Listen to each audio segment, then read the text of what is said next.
गुजरात के थाना शाहीन के इलाका उस्मानपुरा में ज़मीन पर कब्जा के इल्ज़ाम में अहम शख्सियात में थानेदार के खिलाफ मुकदमा दर्ज किया गया है। थाना शाहीन पुलिस ने अमजद इकबाल वल्द खादम हुसैन सकना रहमानपुरा की मदयत में यह मुकदमा दर्ज किया है। मदई मुकदमा अमजद इकबाल का कहना है कि मेरा 10 मरला प्लाट मोहल्ला उस्मानपुरा में मैंने खरीद रखा है।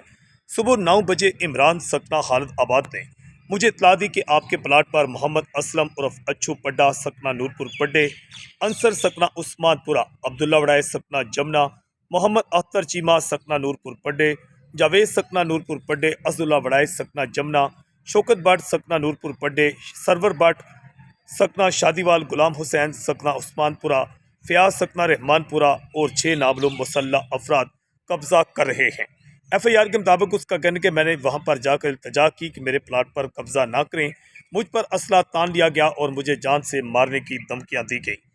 मैंने 15 पर कॉल की, जिसके बाद मुकामी पुलिस मौका पर पहुंची और मुलजमान मौका से फरार हो गए। अमजद इकबाल की दर्ज की गई FIR के बाद पुलिस ने मुलजमान की गिरफ्तारी के लिए छापे शुरू कर दिए हैं, जबकि कुछ मुलजमान जो हैं उनने जमानतें भी करवा ली हैं। मुलजमान की जानिब से कहा जा रहा है कि उनने कब्जे की कोई कोशिश नहीं की।